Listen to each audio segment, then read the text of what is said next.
this age and times comes great ideas, sweet memories, new techniques, untold stories about Africa and the world at large. Guess what? The new age brings on board a brand name in broadcasting technology. Introducing Age Television.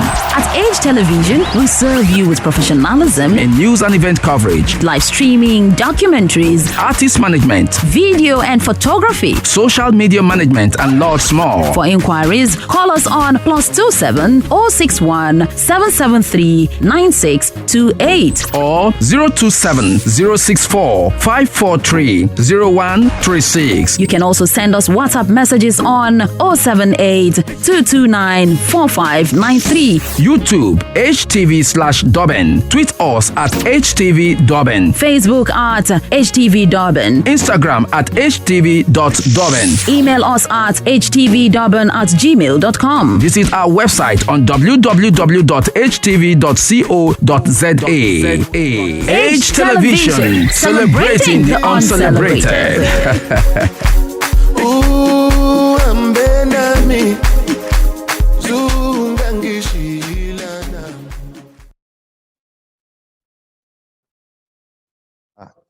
Good evening, gentlemen, viewers. I really want to start by apologizing that we started behind 30 minutes. That is because that we had a lot of technical issues and we needed to sort it out. So we do apologize if you had been waiting to join us.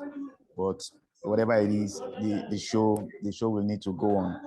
So this evening we are discussing with an important, very important personality, so to speak, in South Africa. He is a community leader. He heads one of the community organizations in South Africa called the Nigerian Union of South Africa. And he's the president of that organization, but I wouldn't I'll allow him to do a lot of to do the rest introduction about himself. But he is his name is Collins Thomas Mgbo. Like I said, he's the president of the Nigerian Union in South Africa and also the proprietor of Breedlove Preschool and Daycare. And he has international relations and diplomacy from the University of South Africa, otherwise known as UNISA. So Mr. Collins Thomas Mgbo, you're welcome to our program. Thank you so much, Jeffrey, for having me, and good evening to fellow viewers. Okay, that's great. I'll try as much as possible to compress the conversation since we are starting 30 minutes behind schedule. But just quickly give us a brief profile of what NUSA is about, the history and the structure, what is basically about NUSA, and why NUSA. Okay, let me begin with a little bit of introduction of myself again. Like I said, my name is Collins Thomas Mgbo, and I'm the president of Nigerian Union South Africa. Nigerian Union South Africa, it's a non-profit organization that was established in 2012. Yeah, and the essence of the organization is for the welfare of Nigerians in South Africa. It was instituted by those who, thought that we need an umbrella body, where since we are in a foreign land, in the diaspora, where we can rally around when there is issues that needs to be sorted, between us and the host community, and also when we need to come together to think about how to create opportunities, for our community, that's the community of Nigerians in South Africa. And also it was supposed to be a structure where we discuss, and put together ideas on how to, better our own country, Nigeria, given the fact that the economy where we are living here in South Africa is doing one or two things, quite better than our own country. So we thought about it to say, okay, what is it that they are doing better and how are they doing it and how can we take those things back home to implement? So in a nutshell, Nigerian Union is mainly for the welfare of Nigerians in South Africa, and that we have been doing for the past 13, 14 years now. So in a nutshell, that is the history of Nigerian Union. I'm the fourth president, by the way, of the Nigerian Union. The first president who's Honorable Jason. After Honorable Jason is Honorable Ike Anyene, who I can also see online. And then after Honorable Ike Anyene, then is Honorable Adetala Olubajo, who should be here as well. And then after which I took over just almost a year ago. So you're almost a year old.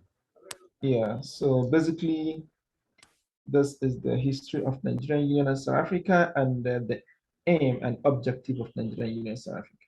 Okay, when you were making the introduction, you said the structure is supposed to be, and that's quite worrying. So I wanted to say, is it still, or are there changes to the structure that was supposed to be?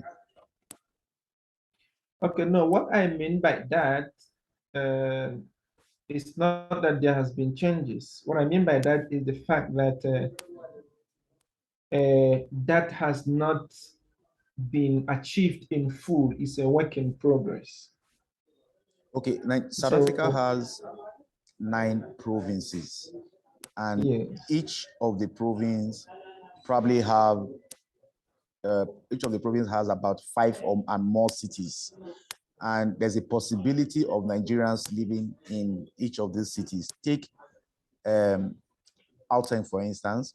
Nigerians live in various parts of Joburg, Midrand, Kempton Park, and then they live in Pretoria, the Mamoladi, and all that. Now, what kind of structures? If you look at KZN, which is a much bigger province, you have Nigerians living in Durban, you have Nigerians living in Pietermaritzburg, in Newcastle, in Pinetown, in Ladysmith, Dundee, and a whole lot of cities, Port Edward, Port Shepstone, and all that. So Richards Bay. So my question is, and what is the structure like? How do you accommodate all these Nigerians that are living in the various cities in the South African provinces? Okay. Nigerian Union is represented in all these places that you mentioned. We have structures in all the 9 provinces, and what about we the are cities? represented. Yes, we are represented in all the provinces and in all the cities, both in KZN. But especially during COVID and during lockdown, we had a little bit of a breakdown in terms of the structure, how it used to be. We have a little bit of breakdown, but that has been due to the fact that we were not able to meet, we were not able to get together like we used to be, and then the relationship between the leadership and the people or the community or the society moved from physical to virtual. Yes. And it's a new thing, so it's still a process where people are trying to, especially the Nigerian community, are trying to get used to it. So basically, that's what makes it look as if there are no presence. There are presence there, and we are still conducting our programs and our activities, in all the provinces. Okay, for instance, I live in Durban, in KZN, and I honestly do not know where to go and register or become a member of NUSA. I can't feel the programs, the activities. I'm not sure where they are. Is there a physical office? Who is the point man in KZN or Durban or something? Because I live here and I really do not know how to even go about being a member of Nigerian Union. Okay. I'm just using me for an example.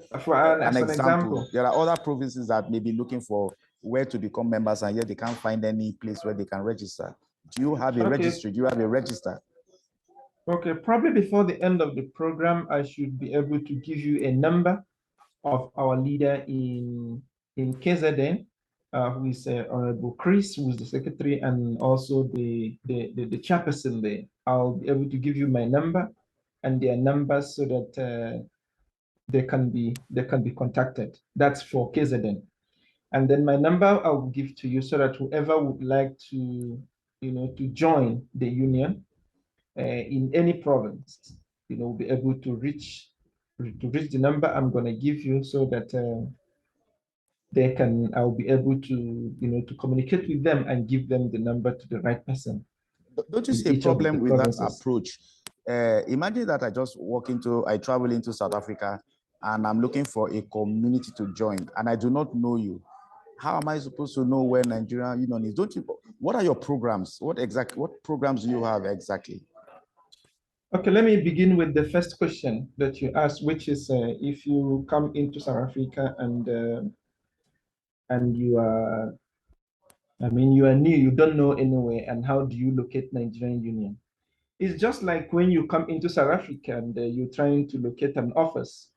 You ask around, especially you ask Nigerians around, or you ask, okay, where are Nigerians? And once you get one or two Nigerians in any province, they'll be able to tell you. Do you have a website? Yes, we do have a website, and then we also do have social media handles, which is more active even than the. Yeah, because one of the easiest ways for me to just come and Google Nigerian Cultural Organization, and I can have all your information and all the details of every coordinator in each of the provinces there. Do you have that? If I Google now, will I find that kind of information? Yes, if you type Nigerian Union South Africa, you will see quite a number of our social media platforms popping up, and the most prominent being the Facebook, because that's the one that we've been using quite significantly, and that's where we have a large number of participation with over 8,000 followers. So when you type in Nigerian Union South Africa, you'll be able to find that online. What about programs? Because I haven't seen any program by Nigerian Union in Durban, for instance. I can't speak for other provinces, but at least for Durban, I haven't seen anything. We just finished our Nigeria's independence on the 1st of May, and I really didn't see any program that was organized by Nigerian Union. Okay, our program, we have so many programs that we have done this year, for instance. And the program mainly is structured by the national, and then it moves down to the provincial structures and the ward. And then we do not just conduct programs for the sake of conducting programs, for people to see that we are conducting programs. We conduct programs, or we organize programs based on the need of Nigerian community in South Africa. We organize our programs based on how we are going to be able to solve some of those problems that they are facing. Can you give an example of a program that was recently conducted in Durban, for instance? I know that you are based in Durban, and yeah, that's why I'm not. That's why I'm not calling Free State. So if Durban being the third largest city in South Africa after Johannesburg and Cape Town, and I live here and I cannot feel the presence and I cannot see anything happening, I wonder what will happen to cities in Free State and Mpumalanga and Limpopo. Okay, let's even leave Limpopo because it's close to Gauteng, for instance. Let's look at the far-flung provinces like Northern Cape and Eastern Cape and all that, because I live in Durban, a prime economic base. Yeah, the harbors are here and all that. Yet I can't feel the presence of Nigerian Union. That's why I'm taking Union, for instance. I'm not going to talk about Joburg because you are based in Joburg. Okay, like I said, Nigerian Union does not just conduct programs for people to see that there is program going around. We conduct programs, like I said, based on the problems or situations that Nigerian community finds itself. I remember in my introduction, these situations? What kind of situations and remember, problems? just hold on, and let me explain to you then, because you bombarded me with a lot of questions, and this doesn't look like an interview anymore. It's like you called me here to ask me questions, but that's not a problem. I'm going to answer each But and every interview one is of question your and questions. answer. I'm going to answer each and every one of your questions. That won't be a problem at all. So, like I was saying, the aim and objective of Nigerian Union South Africa is the welfare, primarily the welfare of Nigerians in South Africa, primarily. Among other things, that is the first thing, that we want to get involved in. And I also say that we don't just conduct programs for conducting sake. We conduct or we organize programs to fit into our aims and objectives, which at the end of the day should lead towards actualizing the welfare of Nigerians in South Africa. I'd like to give you, for instance, example, one of the programs we conducted in Devon, which is part of our, that was, I think that's about, if I'm not mistaken, that's about 2 months ago. Even though it wasn't much publicized, because it's what do you call it? What do you call it? What do you call it? It's a support. You remember when there is Flood? a flood, yes, in KZN. Nigerian Union got involved in that program, trying to also communicate with our community to see how we can help, and support those people who were involved during the flood. So that is one of our programs, which is also um, a program within our Niger Care, because all programs that we do have a particular aim that we want to achieve from it. And in this one, we call it Niger Care.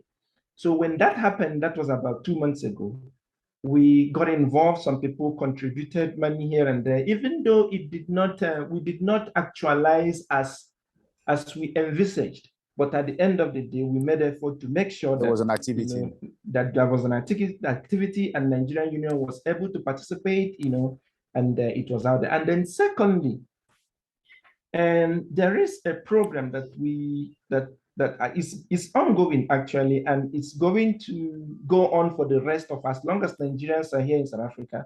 Is going to go on, unless, let's take for instance the Home Affairs, change some policies and change some of the things, and then it may be irrelevant in the future. But as long as the policies or the regulations of the Home Affairs is still the same, is going to assist Nigerians for as long as Nigerians are here. And that is the issue of the birth certificate. We realized that so many Nigerians were struggling with registering their children, especially those who does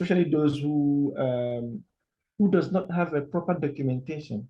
So they found it very difficult to register their children. So they contacted Nigerian. And by the way, this is not just in Johannesburg, like I said. You said that we are busy in Johannesburg. Now, our program is not meant only for Johannesburg. Whenever the national have a program or organize the program, is something that that we do across board, across the provinces.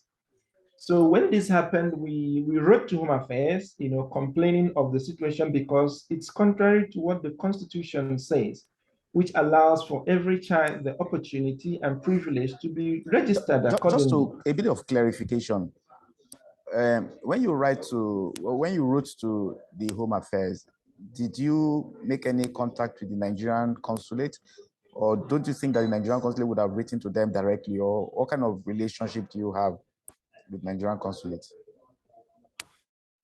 Okay, it's like we are diverting from the first question. No, you can answer. Something else, it's an add-on question, so you can answer everything. Okay. Okay, Nigerian Union South Africa is an organization, it's a non-for-profit organization and an independent organization which has its constitution and aims and objectives.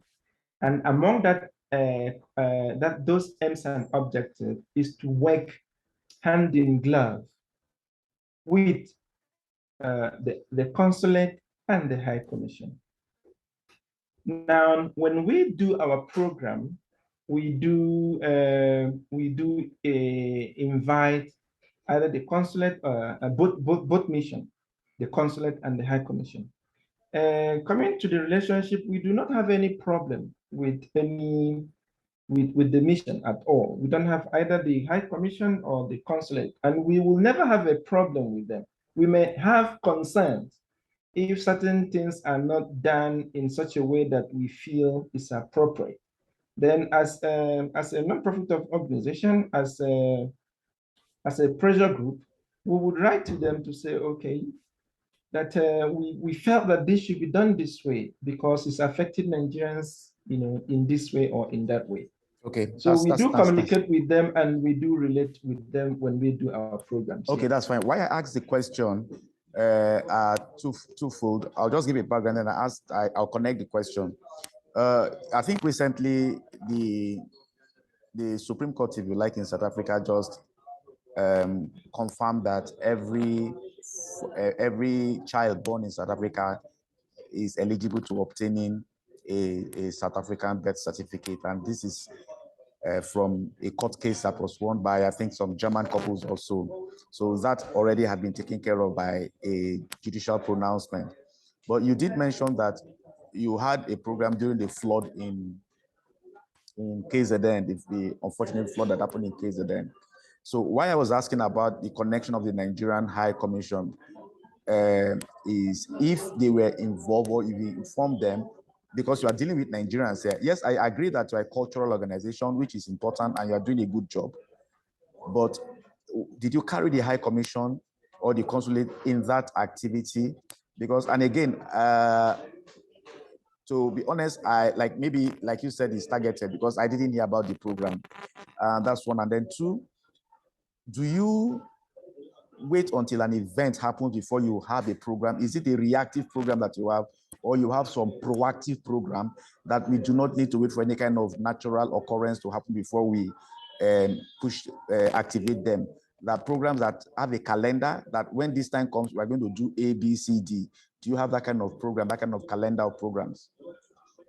Okay, in order not to waste much time, because you took more than 30 minutes for the program to happen, and I have another meeting that I need to attend around 8. We had already apologized for that. No, the apology was that it's accepted. I'm just trying to say something so that we can focus and finish up so that I can get into another interview. We have a program coming up on the 29th, on the 19th of November. And that program is called Niger Fest. It's a cultural event where Nigerians will showcase their culture and invite other migrants in South Africa and also the host community to participate in the event. At the end of the day, the aim and objective of this program is for social cohesion. We've been experiencing Afrophobic tendencies and xenophobic tendencies in South Africa, and we looked at it and say, but what can we do to make sure that those things does not occur again? What is the problem? Is the problem from the Nigerian community, or is the problem from the South African, from the host community, which is South Africans? So we came up with one of the ideas that we are going to be having social cohesion programs where we will meet with each other, share culture, share ideas, and sit down to deliberate on a way forward. So we do not just wait for an event to occur before we have our programs. We are proactive in nature and not reactive in nature. Thank you. Okay, let's move to the other time I had a chieftain, if you like, of Ohanese on my program, which was last week, Sunday. And in the course of our conversation, he did mention that even though he recognized that the presence of Nigerian Union, and also called that there is a splinter organization or another organization called NICASA, but said that the High Commission recognizes NICASA, even though NUSA can still have access as Nigerians, but officially they organize NICASA. So I just wanted you to comment on that and clarify that issue, that one, if there's another organization, which of course seems to be there is NICASA, who is being recognized by the High Commission? If it is NICASA, why? If it is NUSA, why? And then why is there a division? Why are there two organizations that are serving Nigerians in South Africa? Okay, and let me start by saying, who did you say made which comment? Who? I said the chieftain of Ohanese. Who is that? If you go back to our formal program, you can see it's on YouTube. Okay, but can you address the question?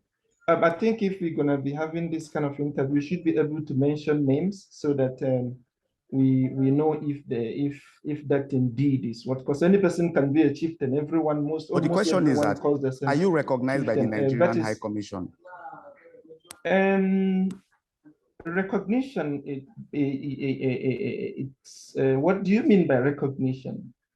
First, are you officially recognized as a body as a Nigerian body in South Africa that deals with Nigerian welfare by Nigerian High Commission? Do you understand what non-for-profit organization means? And when it's registered in a country, does that do you understand what that means? Do you have that relationship? Okay, what it means is that when the government registered an organization, the government recognizes it. Talking of Nigeria. So if it's if yes, I mean High Commission and Consulate is in South Africa, you know, where the organization is recognized by the government. You know, so but let me go direct to your question. Let me go. I know what you're doing, and let me go direct to your question.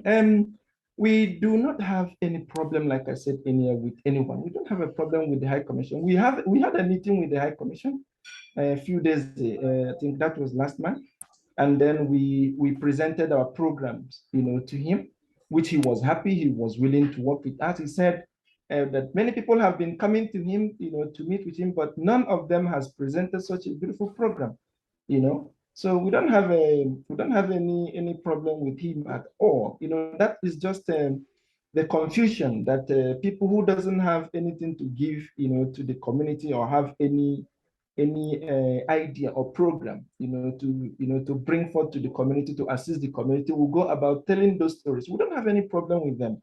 And even the consulate, we do not have any problem with any of them. Anyway, program. Okay, so what you're confirming is that you are being recognized by the consulate. Now let's move on to the other aspects, because as a Nigerian, I'm a Nigerian that lives in South Africa, and I would want to see a united front of Nigeria, because if you have traveled all the way to live in a foreign country, we should be united.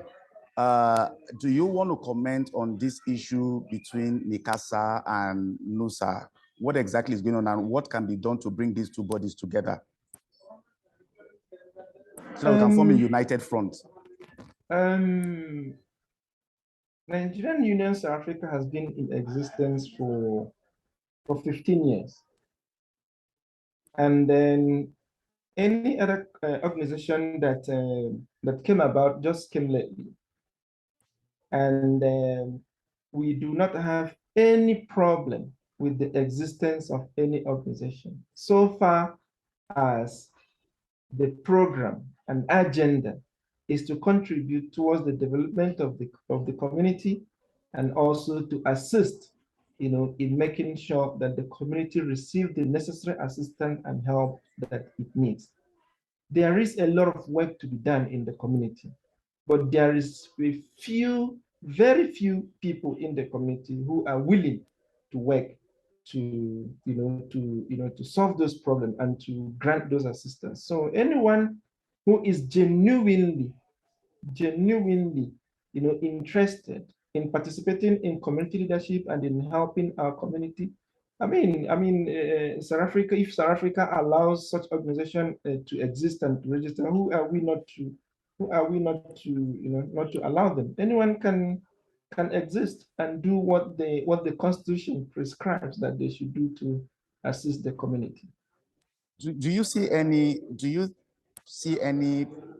have any concern, so to speak, if there are 2 or 3 organizations that are competing in, so to speak, addressing the welfares of Nigeria, rather than them coming together to form one strong organization that will address the welfare of people like me, who apparently is not just want my welfare to be looked after and want to relate with an organization that is Nigerian by nature? Do you have any concern if there's multiplicity of these organizations? The truth about it is that when you have, there is just an advantage of having at least 2 or 3 organizations existing, just an advantage. And there is also disadvantage of having multiple organizations. The difficulty in having multiple organizations is that it tends to weaken the community.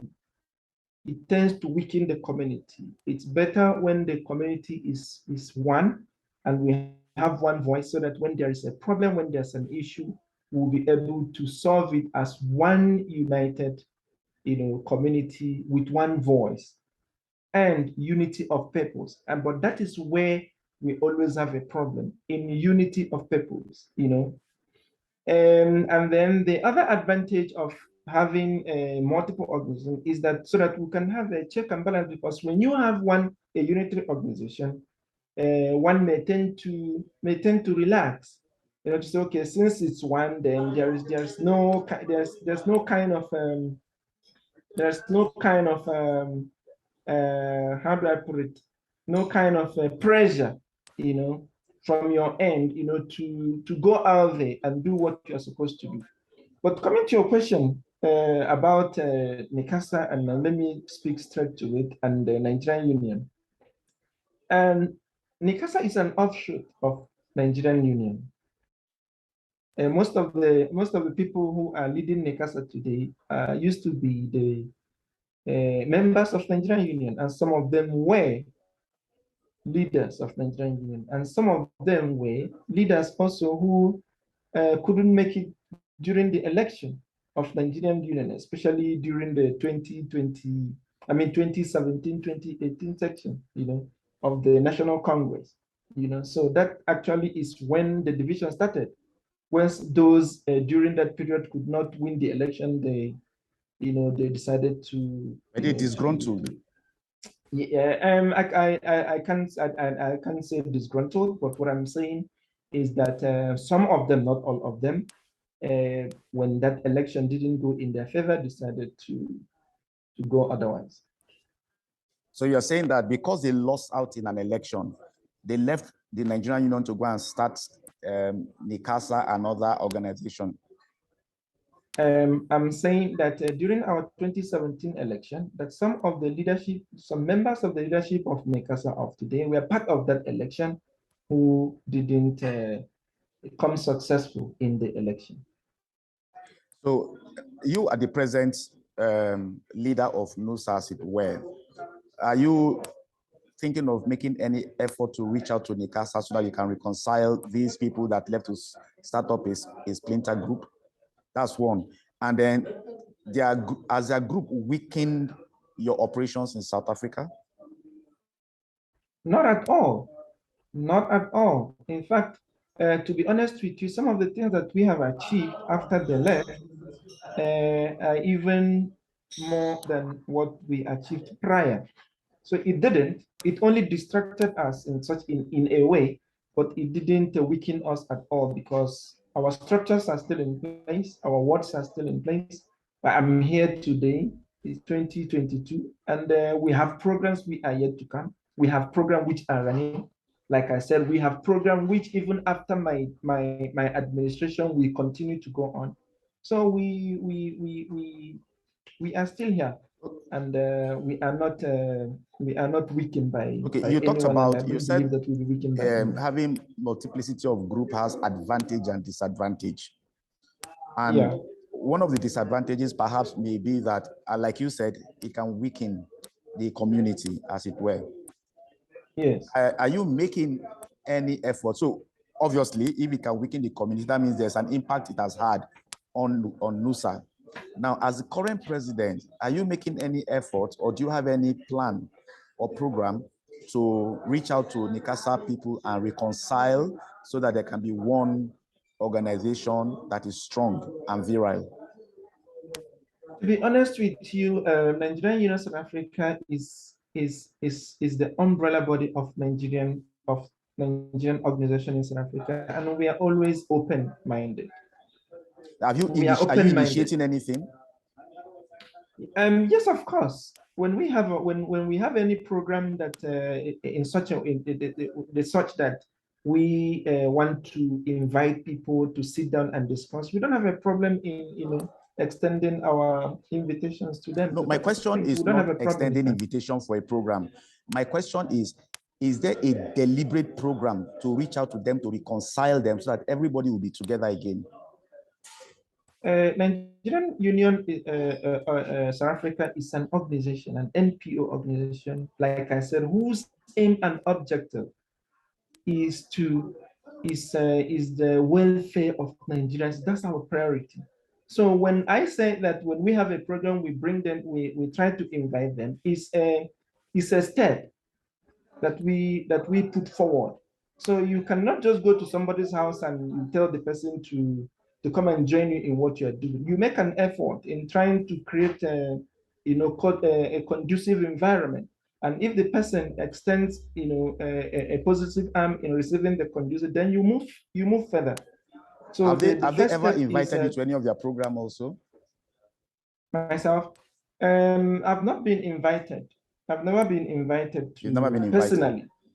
Personally, yeah, to any of their programs. Okay, you said personally, yes. But what about as an organization? Has there been any invitation extended to NUSA? No.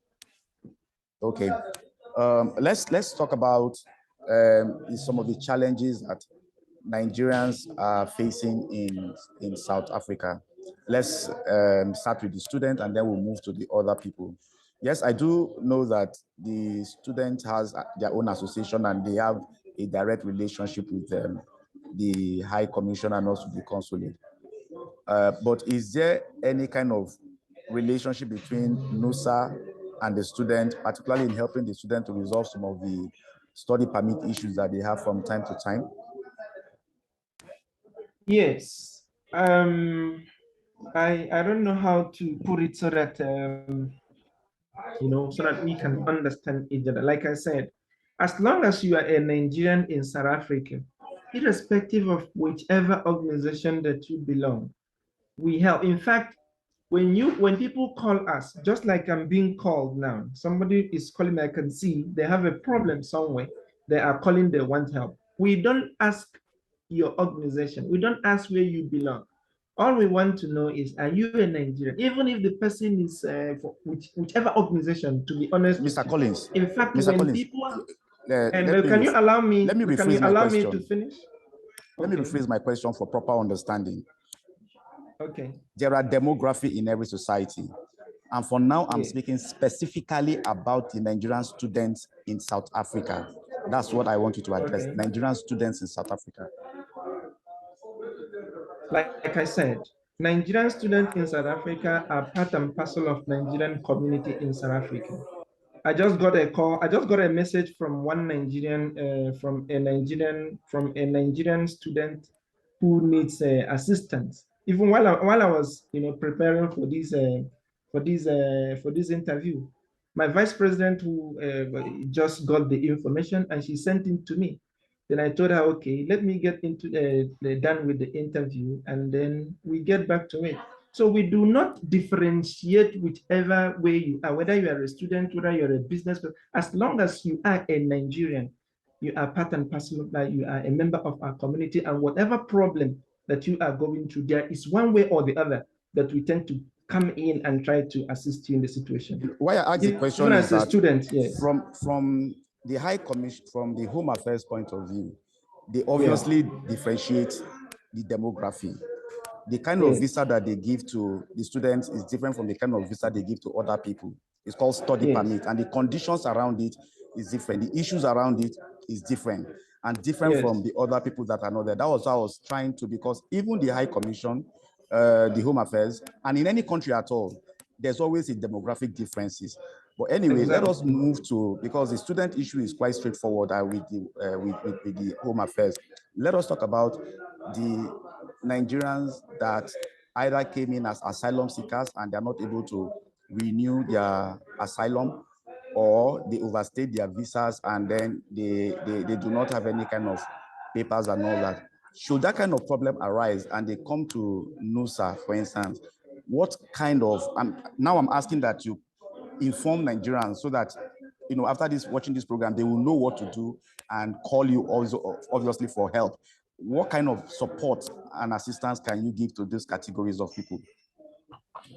Okay, we didn't finish well. I'm going to come back to this one quickly now because it's stressful, like you said, and it's very simple on the issue of the students. With regards to the student visas and all that, whichever student that has any problem that has to do with documentation, it's something that has to do with Home Affairs, and we'll be able to assist them, not applying for them, but in guiding them, in advising them on how to go about it. Let's assume they've applied and then for maybe it has stayed for a very long time and it's not coming out. If it's deteriorating, if it's affecting their study, and maybe it's affecting them in one way or the other, they're not able to move from one stage to the other, it becomes a burden.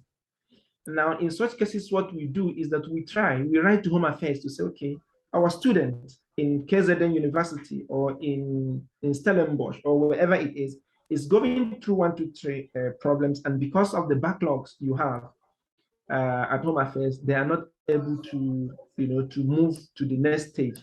And that is the reason why, if you check, Home Affairs last 3 weeks have extended all the permits till March 31 of 2023. That is part of the pressure that we put, to Home Affairs. We have been writing them, and it started during when we had a backlog also at our consulate with the issue of passports. So we used it as a point of reference to tell them, okay, we are having a backlog at the consulate right now. We don't have booklets, but the booklets will definitely come. But before it comes, what can you do for us, for Nigerian students who cannot proceed with their education? What can you do to us with like the teachers who they want to to chase away from work because they don't have a permit? What can we do with those in the bank whose permit has expired and they don't allow them to access their money?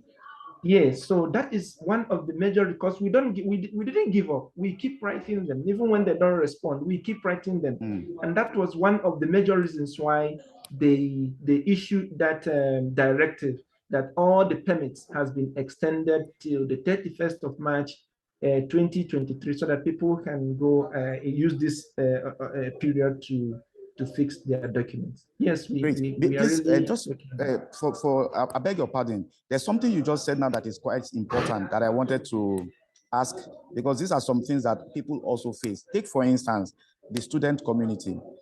While he's waiting for either moving from master's to PhD or PhD to critical skill and all that, while waiting, the existing permit that he was holding expires. And then most of the time, the banks will refuse to accord them banking, status and operations. Can they also approach NUSA for help to intervene in that situation so that the banks will know that, look, they are not here illegally, they are only waiting for their permit to be renewed, so that they should allow them use their bank account for whatever kind of transactions? Can they approach you on that kind of situation, and or what do you think? Yeah. Yes. They can approach us, and based on the pressure we've mounted on Home Affairs. Remember, we had a meeting with the Director General of Home Affairs just before the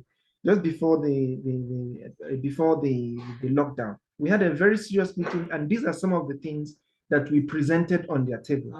And if I don't know if you are aware, once you apply for your permit, irrespective of which permit you are using, and you apply and you have that slip, the bank does not have the right to deny you access to your fund or to banking, as long as you can provide them with the slip. Because why I'm saying this, because I know a Nigerian student that had the slip. Yes. And went to a bank. I can't mention the name of the bank. Okay. And the bank said they would not recognize it. And the lady also wanted to travel. I was a bit confused. If she travels out of South Africa, will they allow her in with that slip also? So how do you address this kind of issues? What Okay, kind of advice? let me take that one quickly, please. If you really want to have a smooth movement from South Africa to wherever you want to go and come back, don't travel with the sleep, unless if there is a special directive from the, yes, either from the Director General or from the Minister of Home Affairs. But without that, don't do that. They won't allow, there's every indication that they won't allow you back in. But on the issue of the sleep, yes, of the bank, the Home Affairs has issued the directive, I think that was in 2021, around September 2021, that all you need to do is take your slip, go to the bank. The bank will take the slip and capture authenticate it. Yes, and authenticate it, and then give you access. And then after 3 months, you have to go every 3 months.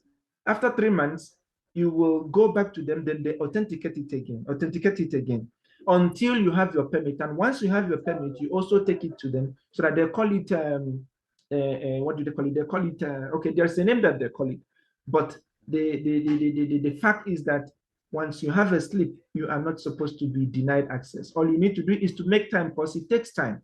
Make time like an hour, go sit at the bank and let them capture that slip. They will allow you to bank. And if any bank actually in South Africa, if any bank denies you that access, please come to the Nigerian Union. We will call them and write a letter in that regard if need be.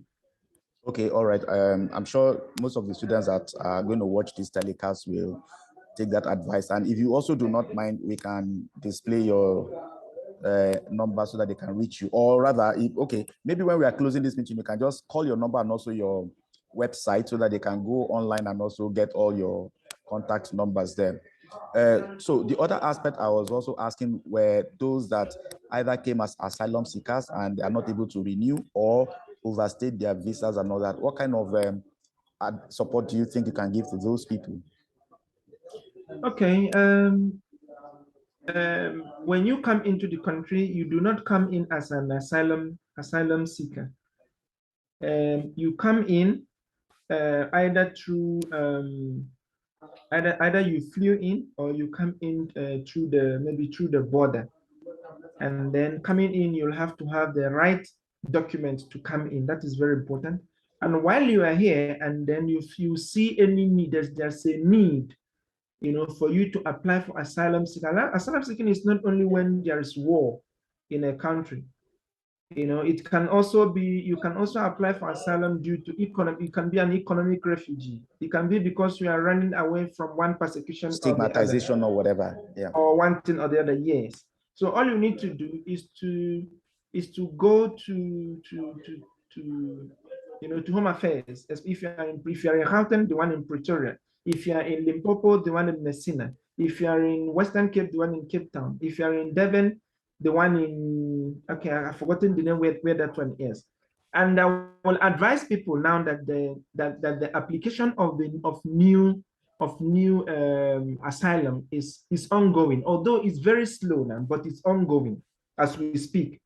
So those who have not been able to apply and would like to apply, it is the right time for them to go now and do the application. And then if they also encounter problems, like I said, we are not immigration practitioners. All we do is we just advise based on the experience we've accumulated over the time over these matters. Yes, we do not apply for them. We just advise them on the best way to go about it based on the information that is released by the Department of Home Affairs and is also there. Do you have some immigration lawyers that are of Nigerian extractions that are working with sir?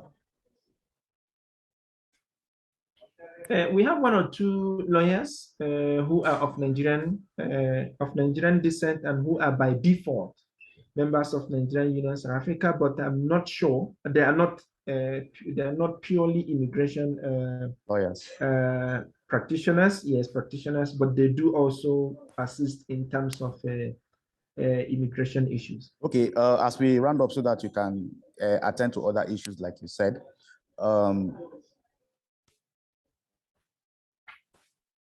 If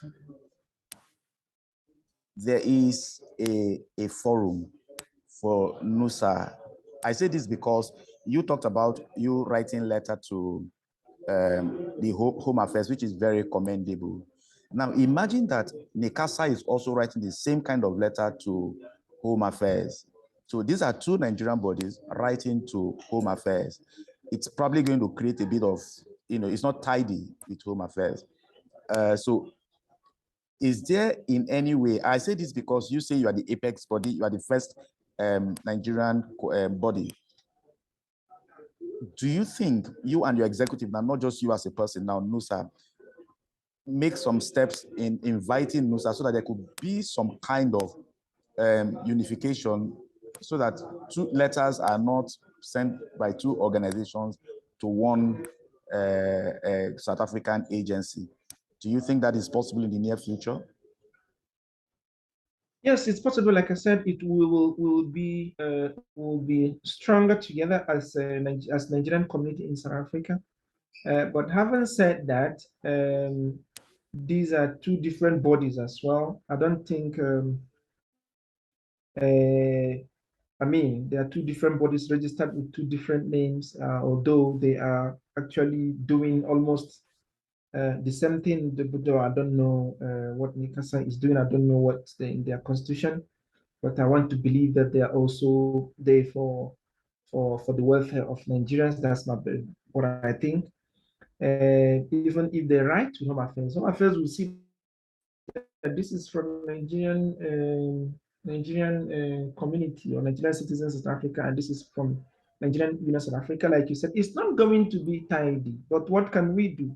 If we need the service and we need to reach Home Affairs before the supposed unification occurs, we can't say we won't help Nigerians because of that. We'll be helping Nigerians until that the unification occurs. Okay, okay. And your tenure is supposed to last for 2 years or 3 years or 1 year. What's the duration of your tenure?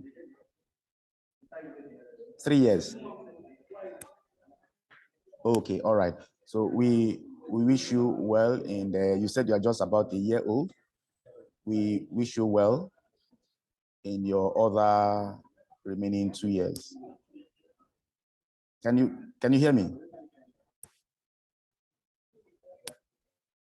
Hello, Mr. Collins. I'm with you. Okay, right. I was just wishing you well. Since you probably will have 2 more years to go with your administration, we wish your administration a very useful and fruitful tenure. And under your tenure, we hope that you'll be able to bring all the Nigerians together. Just a word from you to advise Nigerians. There are times that Nigerians get in the news for things that are not very nice. How do you think you can manage those Nigerians that are involved in things that are not necessarily legal, so to speak? Okay, thank you for this opportunity because this is actually my heart desire. These are some of the issues I think that we should be discussing more than any other because if we are to be honest, some of our activities also contribute in some of the way we are treated in the country. I'm not saying all of it, but if we really want to be honest with ourselves, some of the things that some of our people does also contribute to how we are treated. So we need to sit down and understand that we are visitors in this country, and then that when you visit a person and you try to abide by the laws of that house or that country or that nation or whatever the case may be. So I will use this opportunity to advise our people that I do understand that it's difficult to survive in South Africa, no doubt, because there is no job and because there is no papers and because there is no opportunity. You just have to struggle here and there to make ends meet. But I'd like to encourage our people that we should always try as much as possible to be on the right side of the law at all times. I would like to encourage us to say that whenever we are at the right side of the law, it may take time for us to begin to cope with the situation, but eventually, it takes time when you want to do it right, but eventually You will not be begging on the street. God will, in one way or the other, make a way for you because He can see your heart. He sees that you are struggling, but you are trying your best, to make sure that you do not offend the people who open their hands to welcome you in their Your host country. community. Understand? So that will be, yes, your host community. Yeah, So okay. that would be my advice Had there in that been regard. any occasion where the South African police, for instance, will make contact with Musa to assist them in managing some of these behaviors that are not very Yes. acceptable? Yes, in all the provinces. In fact, like I said, I just came back from Northern Cape the other time, and from there I was in Messina, and then from there I was in all the provinces. At any time there is a problem, even if some of the problem are based on the activities of our people. They still come out, to listen to us, to discuss with us, and then we agree on a way for how can we help each other to make sure that such problem does not occur in the future and it does not escalate to a point where we lose lives and properties. All right, Mr. Collins, thank you very much.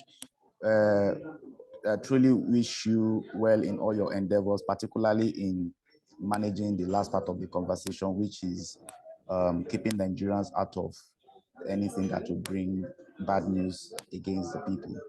And as you also go about trying to create opportunities and environment for Nigerians to flourish, legally speaking, and perhaps the ones that may not find it very difficult to probably go back home. So we wish you well, and we hope that when you have the programs, you can make it a lot more public, so that most Nigerians will have information about your programs and your activities and also your contact numbers so that they can immediately reach you for this help.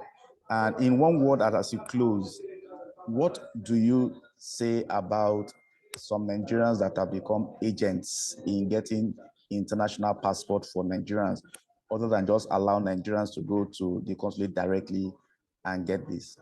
And I think some of them are also agents to Home Affairs also. How do you describe this kind of people?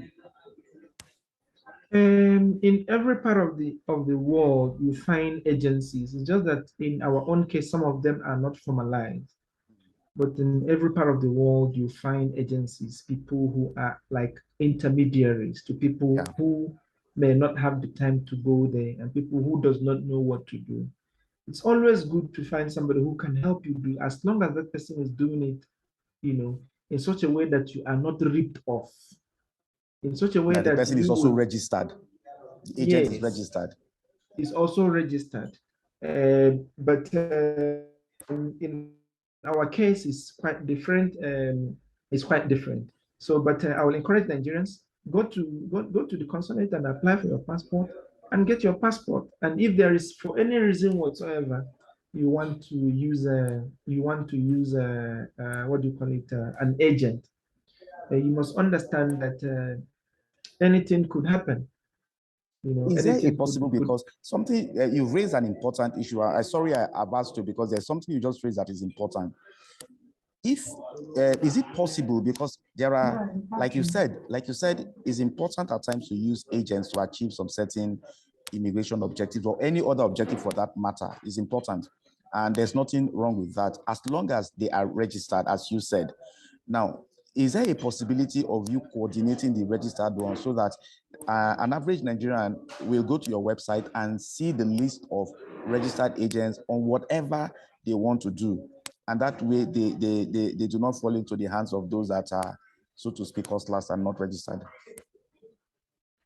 Okay, we haven't thought about that, and now that you have brought it up, I think I'll discuss with the executive, and then we see how we can get in with that.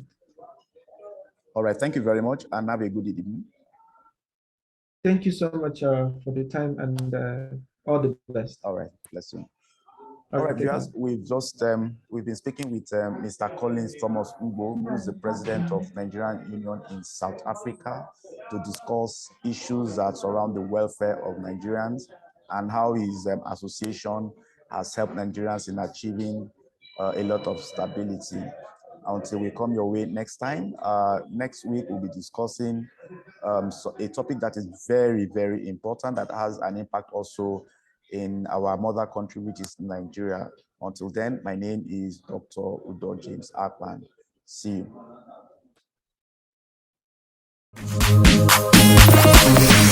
In this age and times comes great ideas, sweet memories, new techniques, untold stories about Africa and the world at large. Guess what? The new age brings on board a brand name in broadcasting technology. Introducing Age Television.